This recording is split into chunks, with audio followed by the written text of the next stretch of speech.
Tales to Terrify.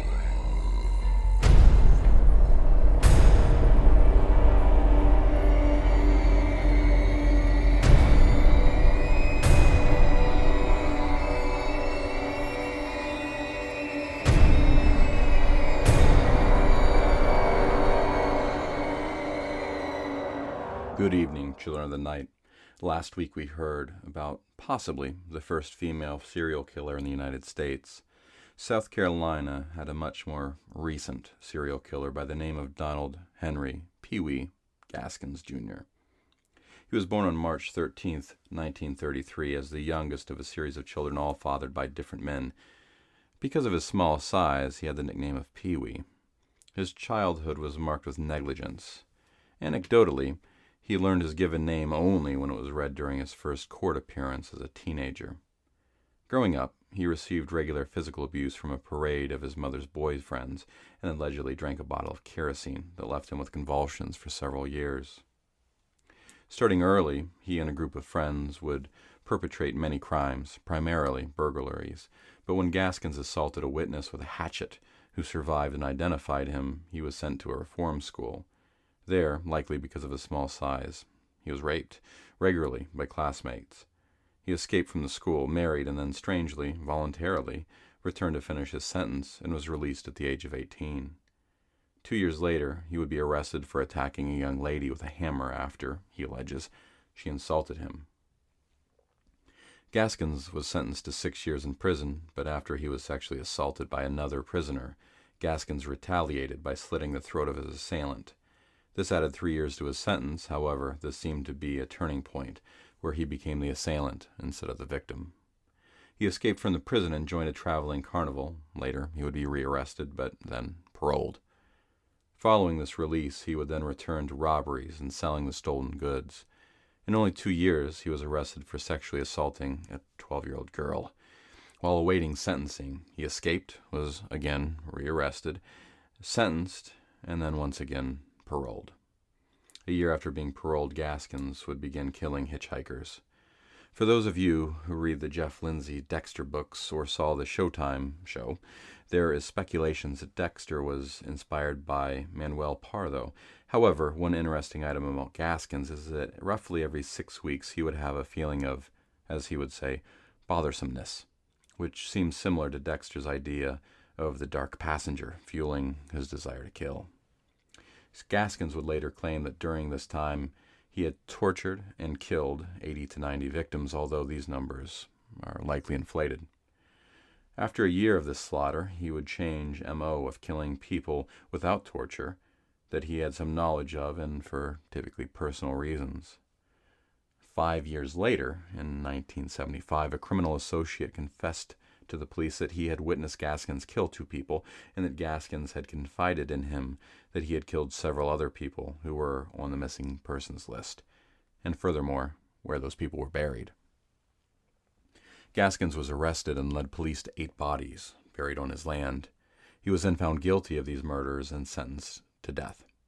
This sentence was commuted to life in prison due to the South Carolina General Assembly's rulings on the death sentence. However, in 1982, Gaskins was hired by the son of a couple murdered by a man who Gaskins was serving time with. Gaskins managed to build a facsimile of a radio filled with C4. Yes, you heard that right, C4 in prison, and tricked the man into holding it up to his head to listen to this fake radio, which detonated, killing the man. Gaskins was found guilty of this murder and resentenced to death. His execution was carried out on September 6th, 1991, by electric chair. As an interesting side note, the YouTube star The Angry Grandpa happened to have known in the 1970s Gaskins. The drinking buddies had gotten into a fight once in which Gaskins told him that if they were not friends, the man would be in his graveyard. And now, let's move on to our fiction for the night. We have a single story that comes from Victoria Leslie. V.H. Leslie has penned numerous tales of delicate beauty and chilling luminosity since her first stories published by Black Static in 2011. Her tales have also appeared in such respected venues and anthologies as Shadows and Tall Trees, Strange Tales, the year's best dark fantasy and horror, and weird fiction, review. Her premier collection, Skein and Bones, collects many of these stories. Link to her website will be in the show notes. And now we will hear Victoria Leslie's Timekeeping.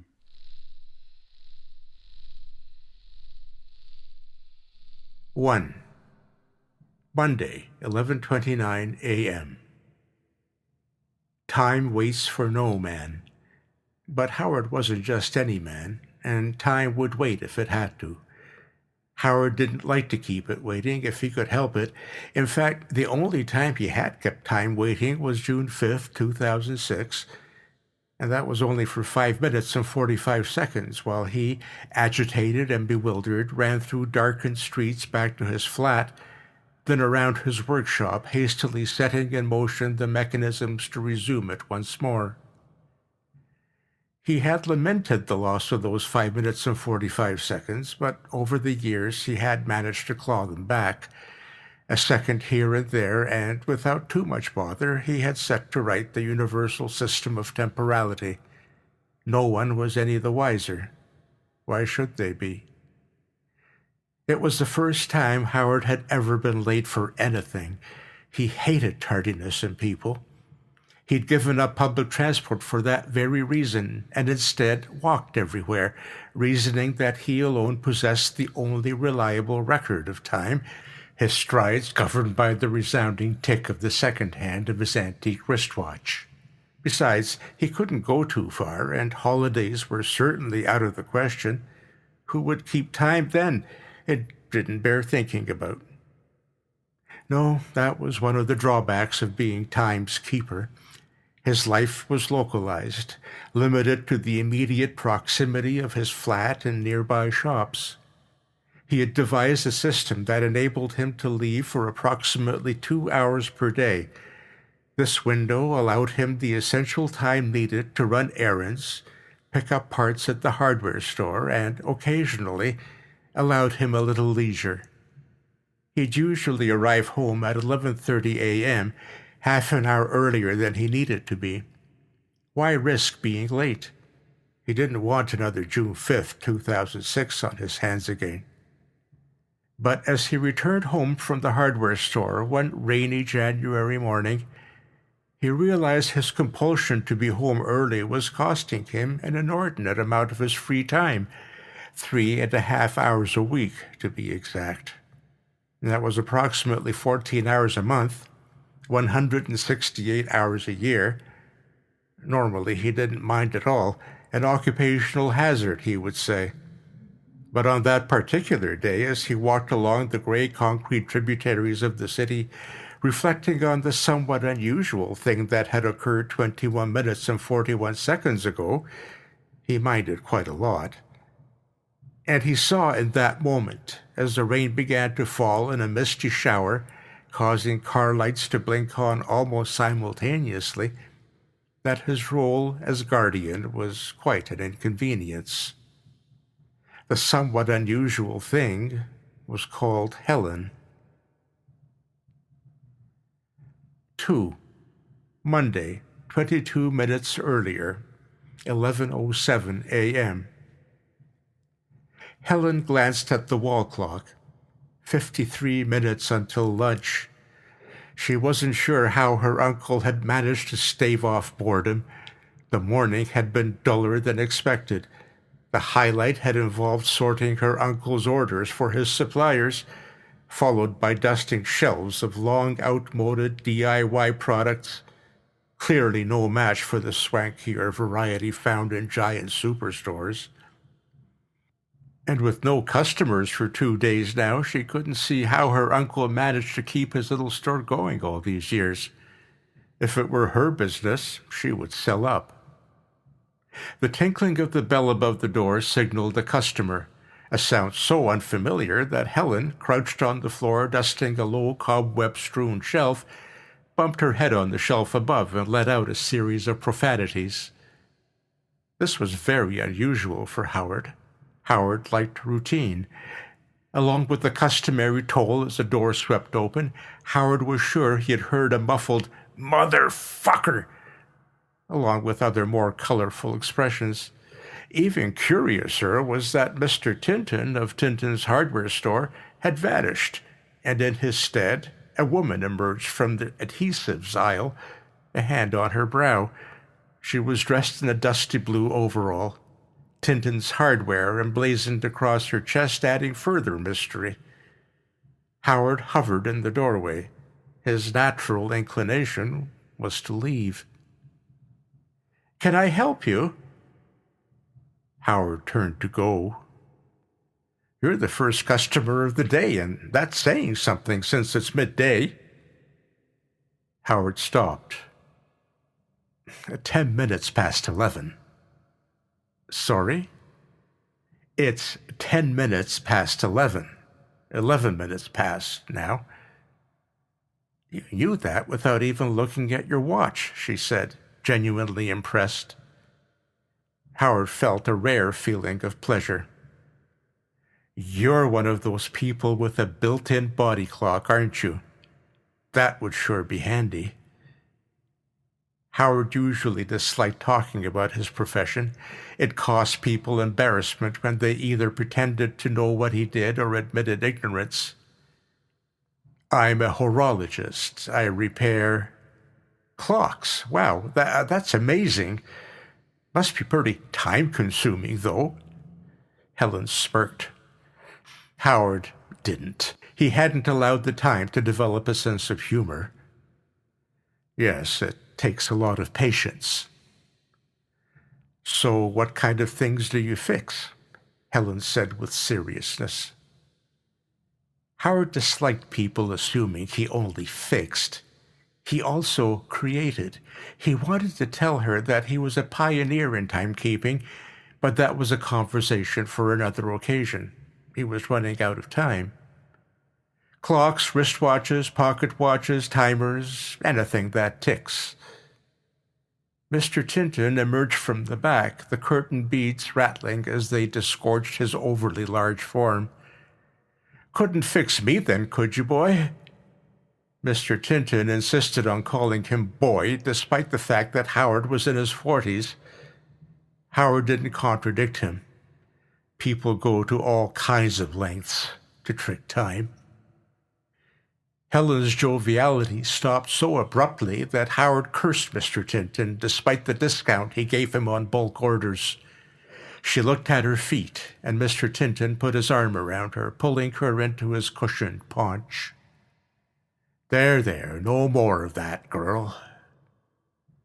This was even more unusual. Howard inched his way closer to the threshold. "It's my heart, Howard. It's out of juice. Docs say it's got a few months left." "I'm sorry to hear that."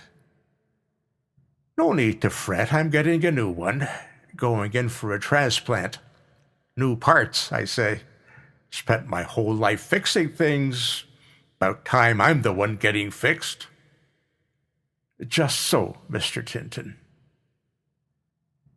But I don't want you to be in any way inconvenienced. My niece Helen here has agreed to take over the business while I rest up. Helen, Howard is one of our most important customers. He orders a lot of specialist material through us."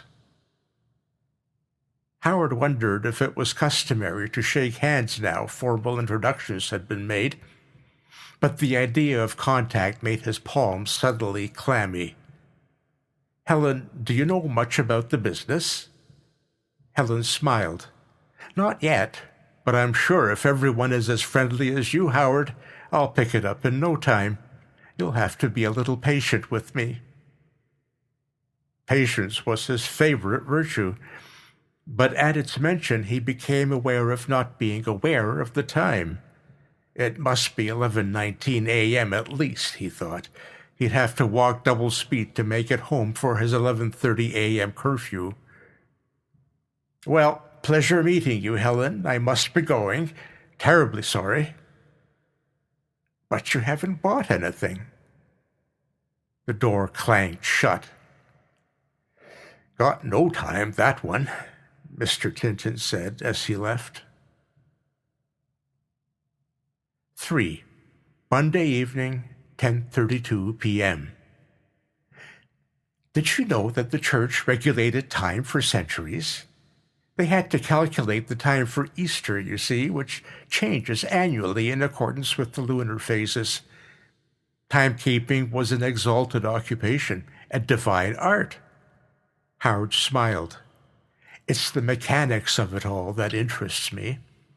I like that every bit is significant. Every cog plays its part. Nothing is superfluous, like a little communist state. He sipped his drink, trying to look debonair.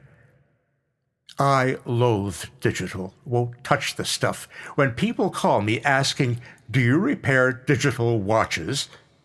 I hang up. To replace all of those mechanisms with a tiny chip just seems wrong somehow. I like to see how things work, really examine them, and to watch it all come together, to witness this calculated release of power, the escapement. Well, that's really something. Howard smiled, the figure opposite him as engrossed. To be honest, Helen, I like it because I'm the one winding the cogs. Howard sighed. His reflection sighed back, a milk mustache prominent on his upper lip, an eager listener, but a poor substitute for Helen. 4. Tuesday, the next day, 10:04 a.m. Howard had pondered it all night. How had he managed to lose time like that? As soon as he had left Tintin's hardware store, he had pulled up his cuff to check the time. He was 3 minutes out. It had been 11:16 a.m. Helen was the cause. Her smile had transfixed time. Howard wasn't a fool. He'd heard about women. His own knowledge had confirmed they were a mysterious breed. They could also be dangerous. Just look at June 5th, 2006. Howard decided it was best to find another hardware store. He had no time in his life for anything else, and the risk Helen posed was too great. Yet his rational mind highlighted the difficulties of getting another supplier. Mr. Tintin had managed to source some unusual products over the years, and the time it would take to locate a new procurer and establish a relationship, all because a woman had been nice to him, seemed ridiculous. Nevertheless, Howard couldn't shake the feeling of danger. He thought of himself as an intrepid sailor, tossed around in an angry current, helplessly drawn toward a siren's song. He would tie himself to the mast like Odysseus if he had to. The bell tolled like an alarm in Howard's mind. Helen's bright face appeared from behind the counter, and Howard wondered how he could ever have feared her. "Morning, Howard. You're earlier today." "Yes, a little. I have to pick up some—" Yes, my uncle explained your order. I took the liberty of packing it in advance for you. I know that your time is precious." Howard was touched, but opened the bag to prevent saying so. "Seems to all be in order. I was just about to pop out for coffee. Since you've got a few minutes to spare, I wondered if you'd like to join me." Howard thought of Odysseus and felt the rope that bound him untangle and fall away. "What about the shop?" "Howard, you are our only customer. If I'm with you, then technically I haven't even left." The coffee house smelled unfamiliar to him. Why queue for coffee when he could put the timer on his percolator at home? He'd never been for a drink with a woman before and was painfully aware he would have to make small talk. "I knew it wasn't midday yesterday," Helen said as they sat down with their oversized mugs. "Sorry?" "When you came into the shop, I said it was midday." "Yes." "Well, I knew it wasn't. Just wishful thinking, I suppose." Helen sipped her drink. Foam caressed her lips for a moment before dissolving. Howard wasn't sure why she was telling him this. "Don't you ever count down to things?" All the time. By counting down, though, you mean speeding up, said Howard. You weren't counting down yesterday at all, but accelerating time to what you wanted it to be. I suppose so, yes. Don't you ever do that? No. Why wish for the future when you can enjoy the present? Then you haven't been in love, have you, Howard? Howard felt in dangerous territory again. Everything speeds up then, she continued. You can't wait for the minutes to pass until you see them again. You don't know what I'm talking about, do you? Howard guzzled his coffee, burning his tongue in his effort to finish. I really must be going. I could walk you back to the shop if you... No, I'm going to stay a little longer. I'm sorry if I embarrassed you. Howard left. 5. Tuesday evening, 11:14 p.m. Helen perplexed Howard. He'd never envisioned a woman in his life. He'd experienced women, of course, though he had paid for them. The first time, on June 5th, 2006, had been a rush and a revelation. A quick grope in an alley, her experienced hand with his zipper before the wet release, like the energy exchange in a clock, followed sharply by shame as he realized he had not even entered her. She didn't seem to mind, favored it in a way. He assumed he'd still have to pay. Now, a seasoned customer, he knew he was paying for the secret embarrassment as well as the pleasure. The first time had been an accident, but it stirred an appetite in him that had lain dormant for many years. If he went out now looking for an illicit encounter, it took a bit more planning. That first time was before he had refined his guardianship of time and regulated his system for breaks. With a bit of ingenuity, he could take his 2-hour reprieve at a different time of day. But 2 hours was still not long to cruise the streets on foot. He knew the local haunts, of course, places where he was guaranteed anonymity as well as value for money.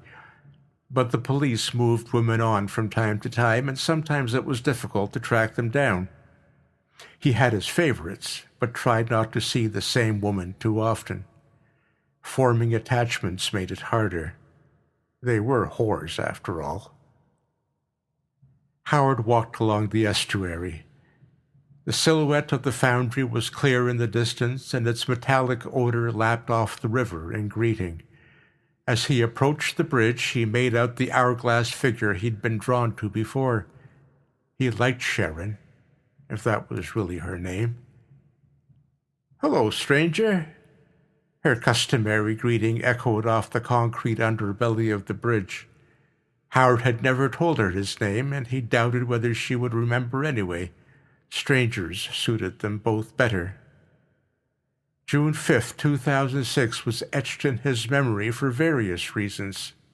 It was the first time he had truly lost sense of temporal space. His conscious mind, preoccupied with minutes, seconds, and decimals, seemed to reset when the orgasm swept through his body. Time wound down, and Howard floated in the sea of pleasure. He could hear his ragged breathing, at first distant from his body, then magnified in his head. His gasps regulated as his heartbeat slowed like the reassuring ticking of a clock. And when he opened his eyes, he realized with horror that he was late. Since the loss of 5 minutes and 45 seconds, he'd become much more cautious. As Sharon nibbled his ear, Howard wound his watch. Whores were more understanding than people gave them credit. But this time, as Sharon pulled up her skirt, she asked, "Don't you ever want to take it slower?" "Excuse me?" Don't get me wrong, I'm not complaining. It's just I like you. I feel like I'm taking your money and not really giving you much for it." Howard was happy with their arrangement and said so. 1 minute and 47 seconds later, Sharon counted her payment as Howard caught his breath. He had even beaten his timer. But later that night, as Howard lay in bed, the concurrent ticking of his clocks, his usual lullaby, only served to taunt him of his rushed intercourse with a prostitute. Perhaps Shara was right. Maybe he should make some time for a woman who liked him for himself and not his money. He liked Helen. Maybe he should tell her about his workroom. Maybe even let her in. Perhaps they could keep time together. 6. Saturday, 4 days later, 10:13 p.m. People ignore the importance of chronology, don't you think? Helen was talking about a crime novel she had abandoned in the penultimate chapter. I don't understand why stories have to hack at time so much. Fancy flashbacks and leaps forward in the narrative is plain and simple cheating, in my opinion. I gave up on this one for that very reason. You think you've solved the plot, and bam, a begrudged co-worker, the protagonist slighted at high school, emerges from the woodwork and is responsible for the whole spate of killings. There should be a law about it. A literary law, Howard laughed. Yes, governed by me. She sipped her cocktail. What do you like to read, Howard? Instruction manuals, the history of clepsydrus, the horologist's guide to antique clocks. I don't read much, I'm afraid, not fiction, anyway. The first silence in their conversation filled the space between them and expanded above the noise of the restaurant. My work doesn't allow me much time, Howard said in an attempt to dispel the awkwardness. Oh, yes, tell me about your work. Howard remembered his prepared speech, rehearsed in front of the mirror, but it felt too artificial. What do you want to know? Well, if I'm honest, how do you make a living from it? When someone's watch breaks, they just buy a new one these days. I admit my work only caters for a limited few. I have my regulars, as with any trade, specialists and collectors. People who want to preserve heirlooms seek me out upon recommendations. The people I do business with appreciate my talents and are willing to pay well. That's really something, Howard. That's what I like about you. You're reliable, unlike a lot of men out there. The last part was muttered into her glass. The waiter brought out their desserts. I know you're a patient man, Howard. I admire that in you, but I hope you're brave enough to seize the moment as well. After all, we don't know how much time we have left, she said, licking chocolate mousse off her spoon. Howard gulped. Bill, please. Howard led Helen along the corridors of his home. A timepiece of sorts hung on every wall. Some of them Helen didn't recognize as clocks. What's that? A clepsydrus, a water clock. It's one of the earliest forms of timekeeping, a relic. I'm a bit of a connoisseur, you see. This whole place should be a museum. Howard took it as a compliment. He fixed Helen a drink, slipping into his workroom while Helen was distracted with his eclectic collection of pocket watches. And the sound, doesn't it drive you mad? How do you get them all in unison? Oh, just a bit of tinkering, Howard called as he finished up his maintenance of time. What's in there? Helen asked as he emerged. My workshop. Can I take a look? No, it's not very tidy at the moment. Are you kidding? This whole place is immaculate. I don't mind. I'd love to see where it all happens. Howard considered opening the door, letting her into his secret world, but it was just too risky. Later, when she understood more about his job, then he would let her in. Perhaps later. Helen pouted. Well, if you're not going to show me that room, Perhaps you'll let me take a look at another?" Howard led her to the bedroom. She sat on the bed and removed her stilettos.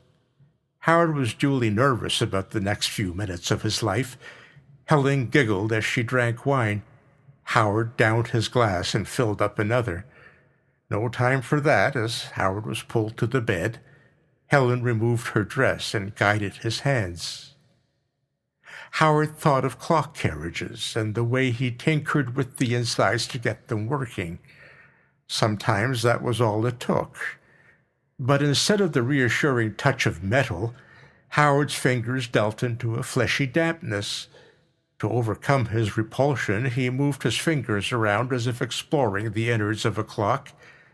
A fleshy button, like the round smoothness of a pendulum, seemed to govern Helen's rhythmic movement and made her moan. Her oscillator. He felt around awkwardly, beginning to understand the strange mechanisms that made her tick. His fingers continued their prodding. He resisted the urge to put on his spectacles. She wasn't a prostitute, he reminded himself. He had to make her work. Nothing. After 26 minutes and 5 seconds of exploring, Helen's body came to a halt amid wordless exclamations Howard took for pleasure. Approximately 2 minutes later, so did his. Afterwards, he lay entwined in Helen's arms and allowed the bliss of post-coital slumber to wash over him. Lying in her arms, he felt time slow down. He could hear his clocks running down, all of them in synchronized deceleration. They needed winding. Why hadn't he noticed it before? He wondered if Helen had. Howard woke, confused. Helen was gone. 7. Saturday, 1 week later, 9:38 p.m. Helen sat propped up in the armchair in Howard's study. Howard was hunched over his workstation, tinkering with the carriage of a clock. They'd been almost inseparable for a week now, and Howard relished her company as he did his collection of hourglasses surrounding her. She looked beautiful amidst their reflective orbs, but he found he focused on her more than he did his creations. "I made each one myself," he told her. The idea came from Ferdinand Magellan, a Portuguese explorer who sailed around the globe. He had 18 hourglasses per ship to keep the exact time for his ship's logs. A page was entrusted to turn them at different intervals, an hour here, 2 hours there. What a responsibility! They had even fashioned some that were fitted to wooden frames, so you could turn them simultaneously. I tried that once myself, but I thought it spoiled the look of them. So much more simplistic than clocks. He ran his hand over the curves of the glass bulbs. And I thought to myself, what an incredible thing that young man did, keeping guard of all that time. It isn't the job of a page to keep time, but a king. Helen slumped in her chair. Howard didn't take it personally. It was late, after all. 8. Monday, 2 days later. 10:32 a.m. Howard smiled as he opened the door to Tintin's Hardware, the bell causing a melodious clamor. The word clock had derived from that little Celtic word for bell, which incidentally had also summoned the love of his life with its ringing. "Morning, Mr. Tintin," Howard called. "Morning yourself," Mr. Tintin replied. Mr. Tintin's usual friendly demeanor was elsewhere today. His eyes were circled with gray, and Howard could detect a stale odor of alcohol on his breath. Best not to linger. Just my usual order, Mr. Tintin." Mr. Tintin was uncharacteristically slow in putting the products in their brown paper packaging. Was he doing it on purpose? Perhaps he'd taken Helen's resignation badly. "For my accounts, Howard, I need to take down a few details, such as your address." This was very unusual. Business had always been conducted without a need for personal invasion. Howard had always insisted on picking up his deliveries in person so he could check that the contents were to his specification. Mr. Tinton had accepted this as one of Howard's many eccentricities. Yet Mr. Tinton was poised, pen in hand. "I'm afraid I don't have time today, Mr. Tinton. I must be getting off." He had to get back. He had time and a woman to look after now, and though Helen watched him intently as he kept time, she wasn't ready for the responsibility of doing it herself. No, he had to get back. "Then I can't give you your order." Howard clenched his teeth. He would speak to Helen about her cantankerous old uncle. "Very well." "Give my regards to Helen," Mr. Tinton called as the bell tolled. Howard would not let Mr. Tinton's unusual behavior dampen his mood. He thought of Helen sitting in his workroom, her bright smile waiting to greet him when he got home. He'd been right to let her in. She watched him keep time with keen interest, and he'd shown her his tricks to speed up the process. The first time he had let her into his workroom had been filled with trepidation. He worried that she wouldn't understand his great mission, that she would break something. But she had sat patiently in the russet armchair as Howard explained it all. Hourglasses covered every surface. They ranged in height and width. He'd made most of them himself. The curtains were permanently shut as he worried about exposing his creations to sunlight. He knew instinctively when to turn them now. Some needed to be turned more regularly than others. Turning his hourglasses had become a full-time occupation. They each had their own separate rotation pattern. Some needed turning in 2-hour cycles, some in 4. Like balancing plates, he knew exactly when to give each one his attention. One hourglass could be turned up to 12 times in one day, another only 6. He had engineered it so that he had 2 hours free a day when the hourglasses could stand independently. Apart from 5th June 2006, the sand had never run out. He experimented with the size of bulbs and the amount of sand. The sand itself presented the biggest problem. The quality of the grain determined its velocity through the glass chutes. Howard had tried all varieties of sand, ground eggshell, and archaic components such as ground marble. But his most recent invention was his favorite. He congratulated himself on its ingenuity. What had become his obsession had begun as an experiment. Soon he found he liked the pattern it created in his life. He found himself staying at home in order to keep the sand flowing. Time relied on him, and him alone. There was some kind of grand purpose in the measurement of time. He saw that he was a cog in a bigger mechanism, one that controlled the cycles of the moon and the pull of the tides, a great cosmic force that governed the lives of billions of creatures, and he was a part of it. But with Helen in his life now, he wanted more free time. He wanted to refine his guardianship of time to make it more efficient. It would have been easier with clocks. Slave clocks were used in schools and other institutions when Howard was a boy. These clocks were wired to a main clock which sent signals on the hour to keep them in time. If Howard could somehow engineer a way of synchronizing his hourglasses to a master, perhaps he could keep time forever without even lifting a finger. 9. Monday evening, 10:35 p.m. Helen lay next to him. He shivered as he snuggled into her body. She was less verbal during sex these days, and Howard wondered if she was happy.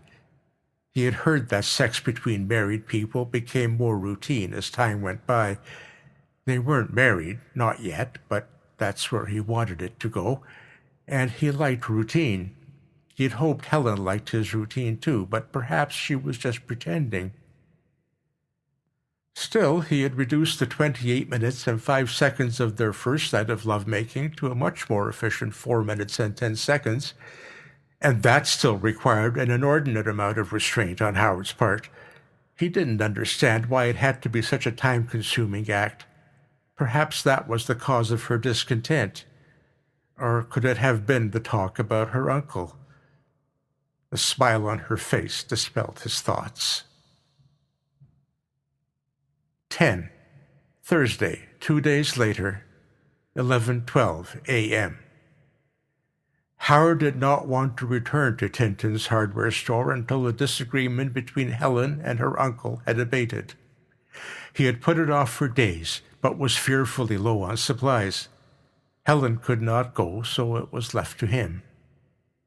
The door rang with its usual greeting. The store was empty. Mr. Tinton was nowhere to be seen. "Mr. Tinton?" Howard walked through the aisles. No one. Perhaps Mr. Tinton had gone in for his operation, yet that didn't explain why the shop was open. Howard had a vision of Helen's uncle lying on the floor, a hand clutching his chest. He had the sudden impulse of just picking up the goods he needed and leaving his money on the counter. But curiosity led him on. Breaking some kind of unwritten consumer code, he slipped behind the counter. He pulled aside the beaded curtain and peered into the darkness beyond. "Mr. Tinton!" He heard the sound of a deadbolt being pulled across the shop door behind him. Howard rushed to the counter and saw Mr. Tinton standing in front of the door, a key in his palm. "You're going to tell me where my niece is, you bastard." Howard was stunned.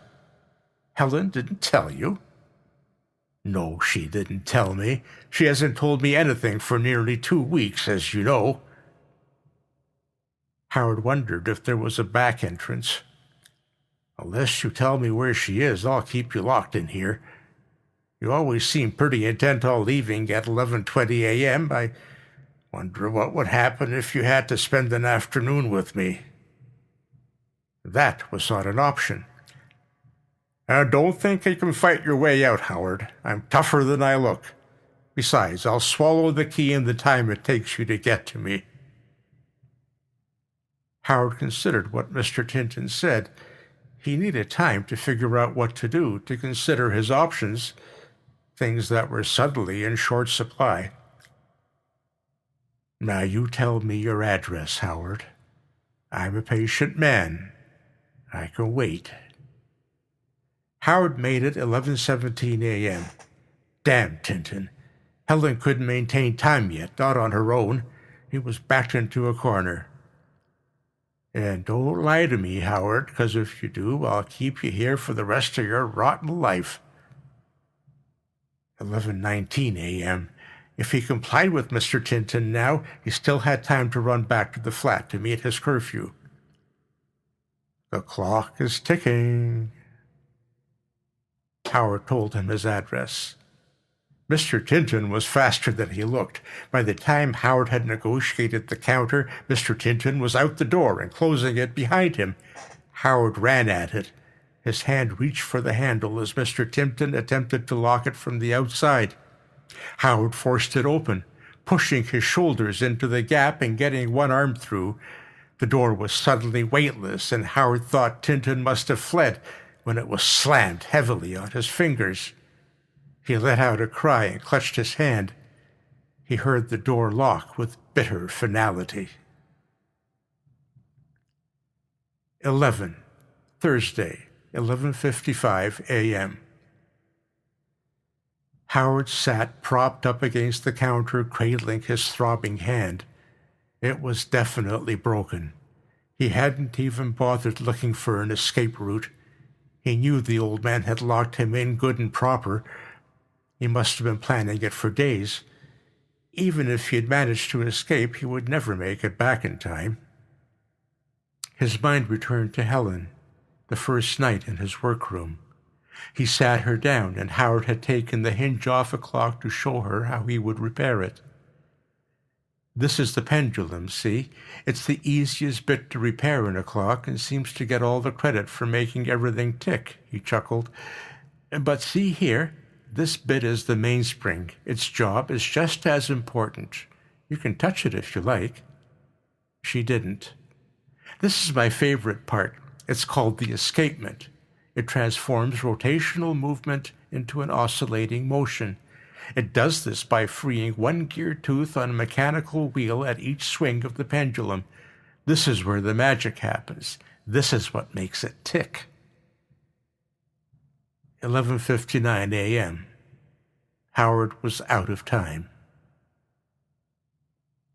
6. Continued.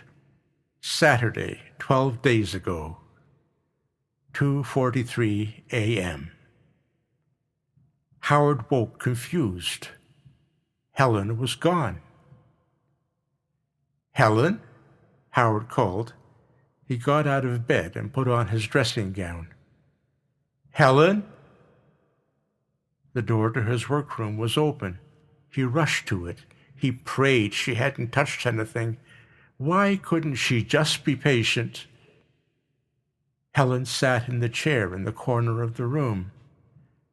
"Howard, I've discovered your secret." "I said I'd show you this room another time." "I'm sorry. Curiosity got the better of me. You're not mad, are you?" Everything seemed to be in place. Time seemed unscathed by her presence. "This place is something else. These hourglasses are beautiful." Howard smiled. Perhaps he was wrong to hide his mission from Helen. He moved to go to her, to wrap her in his arms. "But why is the sand gray?" Howard stopped in his tracks. How could he explain that his quest, his obsession, came with a certain cost? "It's almost like ash." "It's a carbon compound," he agreed quickly. "It slows the sand down due to the size of the particles." "Oh," she said, picking up the hourglass closest to her, holding it to the light. "No," Howard began, but she began to turn it over. Howard's universe was in jeopardy. He ran towards her and gripped her wrist. The hourglass was horizontal between them, the sand frozen in their symmetrical domes. Time suspended. And in that moment, void of time, Howard lost his grasp of the present. The smash of glass jolted him back into reality, time diffusing like the escaping sand. When he placed the hourglass back down and the trickle of sand resumed its steady flow as if it had never been interrupted, he saw a second stream spouting from a fissure in the glass. Its progress slower because something red dripped with it. The globular mixture dripped onto the carpet languorously. Howard couldn't take his eyes away from it because he knew what he would see. He stood there for approximately 25 minutes, reflecting on the second time in his lifetime had stopped, conscious all the while that Helen's inert body lay at his feet. 12. Thursday, 11:59 a.m. Mr. Tinton made his way up the flight of stairs to Howard's flat. He didn't knock, but pounded at the door, and when he realized he would get no answer, he kicked it down. He found her in a small dark room that looked like a workroom. She sat unmoving in the corner. "Helen?" He pulled at the curtains and midday light poured into the room. Mr. Tinton couldn't see for the sparkling light that rebounded off a multitude of glass surfaces. When the light settled down, Mr. Tinton gasped. Helen's body was interwoven with mechanical parts. Her arms bore wire-like tendons that were met at her shoulder blades in a series of cogs and bolts. Wires emerged from her spine and neck cavity, reaching into her jaw, hinged together with large screws. Her face was much the same apart from her mouth. The corners of her lips were stretched to reveal a grotesque smile pinned artificially to her face. Suddenly, noise vibrated off every surface in the room as 100 clocks chimed midday. Then, with mechanical slowness, Helen's body began to move. The cogs in her shoulder turned with painful sluggishness, and a pulley forced her arm into midair. An intravenous tube ran from her forearm to the top of an hourglass attached to her hand. Mr. Tinton watched its slow orbit as Helen turned the hourglass and placed it back down again. A thick red substance poured down the center and into the base of the glass bulb. With the glass turned, Helen's body resumed its stationary position, her artificial smile giving the impression of a macabre mannequin. She would be locked in position until the hourglass was full again. Mr. Tinton moved to touch her, but stopped when he realized her eyes followed his movement. She blinked. Her eyelashes fluttered in desperation. The whites of her eyes grew larger, imploring her uncle to set her free. She was alive. Mr. Tinton clutched his chest. His heart raced, beating faster as it broke.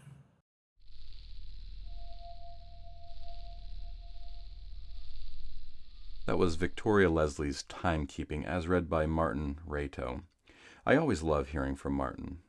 In a variegated working life, Martin has been a parent, a technical writer, and software developer, a teacher of creative writing, computer science, and business communication, symphony musician, and audiobook narrator. He has published short fiction and 2 collections of his poetry. And that will be our show for the evening. Join us again next week for another episode of Tales to Terrify.